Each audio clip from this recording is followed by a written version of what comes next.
नमस्कार, मैं हूं अखिलेश पांडे और आप देख रहे हैं सी न्यूज़ भारत। वक्त हो चुका है न्यूज़ बुलेटिन का। खबरों के इस बुलेटिन में हम बात करेंगे बाराबंकी की, जहां भीषण गर्मी के बीच भी मतदाताओं में जबरदस्त उत्साह देखने को मिला चुनाव को लेकर।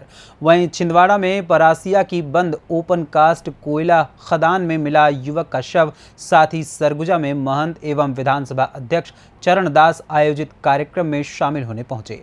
और भी तमाम खबरों पर आइए विस्तार से करते हैं चर्चा। खबर बाराबंकी से है, जहां जिले के देवानगर निकाय में आज अध्यक्ष और 12 वार्डों से चुने जाने वाले सभासदों के चुनाव का मतदान हो रहा है। भीषण गर्मी के बीच भी मतदाताओं में जबरदस्त उत्साह देखने को मिल रहा है। देवानगर निकाय में कुल 13,444 मतदाता हैं, जिसमें 6,830 पुरुष और 6,614 महिला मतदाता हैं। दोपहर तक 50% से ज्यादा मतदान हो चुका है। इस बार देवा के चुनाव में महिलाओं की भागीदारी अधिक है। देवा में 5 मतदान केंद्र और 17 मतदान स्थल बनाए गए हैं। इस दौरान प्रशासन ने काफी सतर्कता बरती हुई है और बुजुर्ग वोटर्स की हर संभव मदद भी कर रही है। क्या नाम है तुम्हारा? हसरत अली। ये आपका पहला मतदान था? जी, हमारा पहला बार है। कैसा लग रहा है? बहुत अच्छा लग रहा है। पहली बार आए इस चुनाव में, पहली बार बहुत अच्छा लग रहा है। किन मुद्दों को लेके इस बार वोट डालने गए थे? पहला वोट था तो जरा मतलब अपनी जज्बा था, जुनून था, इसलिए पहली बार डाले।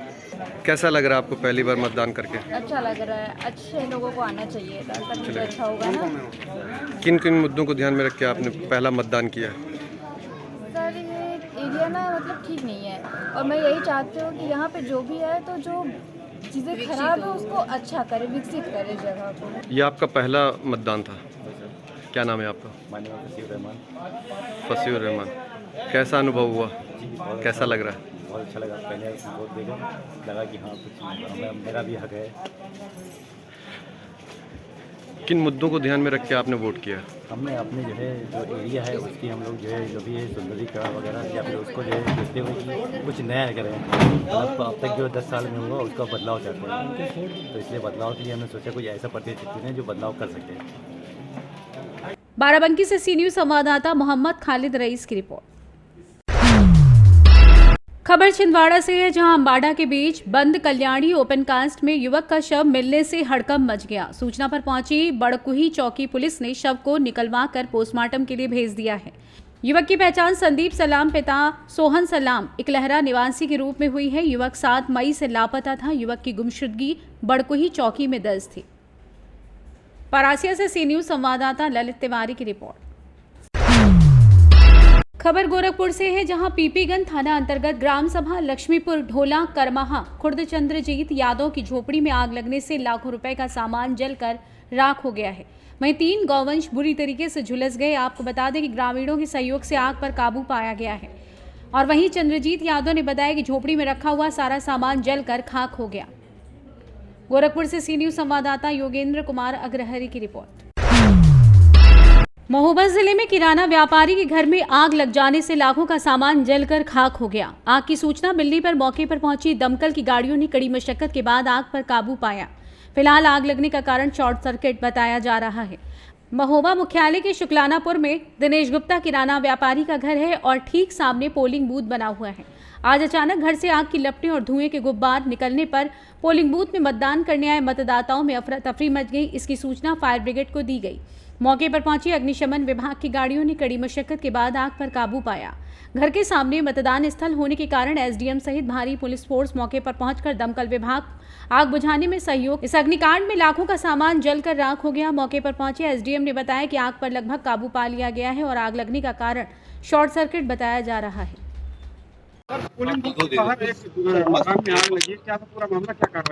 वो अचानक आग लग गई तो जो वोट देने आए थे भगदड़ मच गई।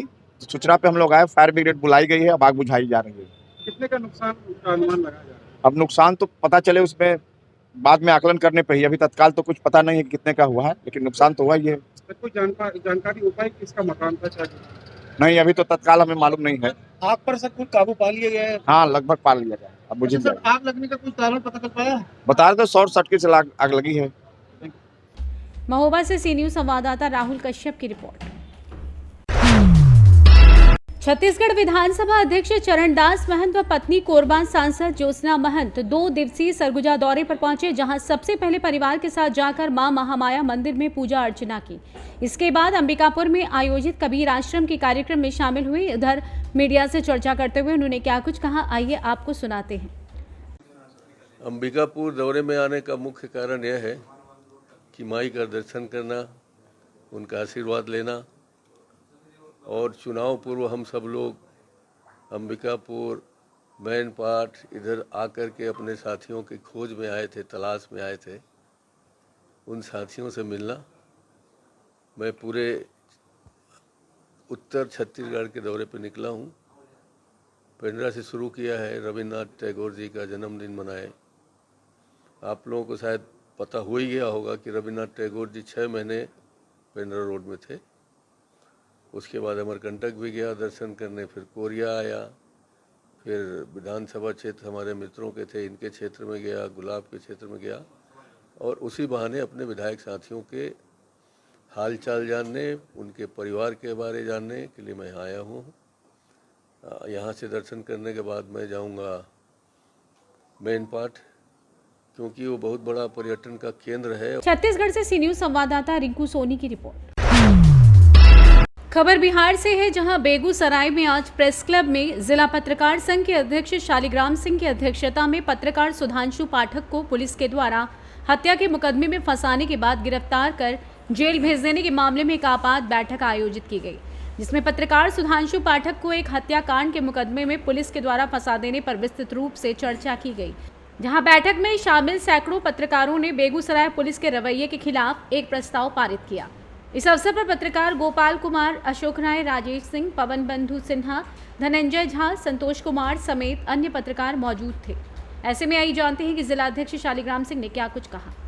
प्रताड़ित किए जा रहे हैं, और इसी कड़ी को आगे बढ़ाते हुए पुलिस ने सुधांशु पाठक को एक मुकदमे में, जो हत्या का मुकदमा है, उसमें फंसाकर जेल भेज दिया। ऐसी परिस्थिति में जिले के तमाम पत्रकारों की आज एक बैठक बुलाई गई थी। विरोध प्रदर्शित करने के लिए तमाम लोग यहाँ जमा हुए, और उन लोगों ने तय किया है कि पुलिस के प्रताड़ना के विरुद्ध तमाम पत्रकार एकजुट होकर यहाँ से राज्य सरकार, माननीय मुख्यमंत्री, डीजीपी, विरोधी दल के नेता और तमाम विरोधी जो सरकार के विरोध में है, सरकार के पक्ष में है, हम तो सबका काम करते हैं, तो समाज के लिए काम करते हैं। सभी लोगों से मिलकर हम अपनी बात रखेंगे, और जो यहाँ हो रहा है, पुलिस के द्वारा प्रताड़ित किया जा रहा है, उसके विरोध में हम आंदोलन करेंगे। बिहार से सी न्यूज संवाददाता मोहम्मद मुमताज की रिपोर्ट। खबर हरदोई से है, जहां नगर निकाय चुनाव 4 मई को शांतिपूर्वक संपन्न हुआ, जिसको लेकर जिला प्रशासन ने काफी ज्यादा तैयारियां की थी, जिसको लेकर हरदोई एसपी राजेश द्विवेदी और सीओ सिटी विनोद कुमार द्विवेदी भारी पुलिस बल के साथ रोजाना भीड़भाड़ वाले इलाके व संवेदनशील स्थानों पर जाकर पैदल गश्त कर रहे थे। ऐसे में अब 13 मई को मतगणना होनी है, जिसको लेकर जिला प्रशासन की क्या तैयारियां हैं और हरदोई पुलिस बल कहां पर मुस्तैद किया गया है, जिसकी विस्तृत जानकारी हरदोई सीओ सिटी विनोद कुमार द्विवेदी ने भी। आइए सुनते हैं उनका क्या कुछ कहना है। 4 मई को नगर निकाय चुनाव जनपद हरदोई में शांतिपूर्वक संपन्न हुआ, और आपको बता दें कि जिला प्रशासन ने पहले भी काफ़ी ज़्यादा तैयारियां की थी, और अब 13 तारीख को मतगणना होना है। इसको लेकर जिला प्रशासन की क्या तैयारियां हैं, आपको हम विस्तृत जानकारी के साथ बताएंगे। हमारे साथ हरदोई शहर के सीओ सिटी विनोद कुमार द्विवेदी जी मौजूद हैं। आइए इन्हीं से जानते हैं। जी सर, जिला प्रशासन की क्या तैयारियाँ और हरदोई पुलिस बल कहाँ मुस्तैद किया गया है, जरा जानकारी दीजिए।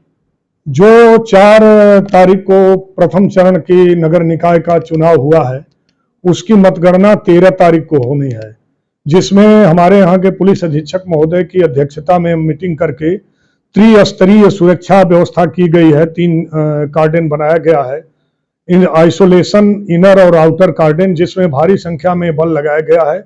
जीआईसी ग्राउंड में जो है मतगणना होनी है, जिसमें 2 गेट रखे गए हैं।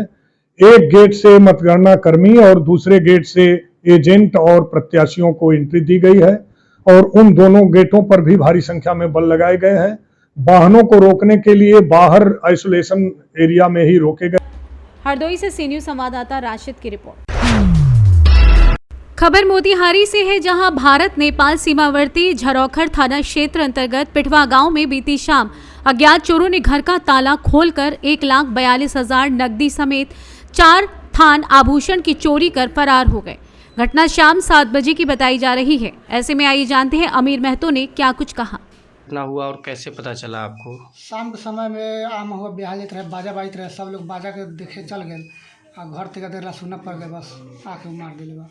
अच्छा, कितना पैसा था कैश आपके पास? 1,42,000 रुपये रहे, 4 थान गहना बा, 4 थान गहना। तिलक देवेला पैसा रहे बैंक से निकल के। किसको तिलक देना था? भतीजी के शादी सेट भेल बा। आप ही का भतीजी का? जी। भैया कहाँ रहते हैं आपका? भैया खेती बाड़ी कर लगा। आप क्या करते हैं? साइकिल बना ले झरोखर थाना लगा। जी। पता चला आपको कुछ संख्याओं क्या कुछ लोग देखा क्या कि कितना लोग है?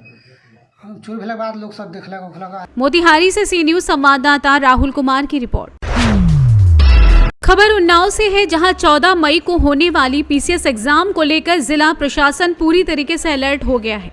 छात्रों को किसी भी तरह की परेशानी ना हो, इसे लेकर सभी तैयारियां पूरी की जा रही हैं। इसी क्रम में आरडीएम उन्नाव ने एग्जाम को लेकर पन्नालाल हाल में जिले के समस्त अधिकारियों के साथ बैठक कर दिशा निर्देशन दिए। 14 मई को उन्नाव के 13 सेंटरों में 2 पाली में पीसीएस एग्जाम होना है, जिसमें कुल 5,444 छात्र भाग लेंगे। परीक्षा को शांतिपूर्ण कराने को लेकर जिला प्रशासन पूरी तरीके से मुस्तैद नजर आ रहा है। इसी क्रम में उन्नाव डीएम अपूर्वा दुबे ने विभाग के अन्य अधिकारियों के साथ बैठक की।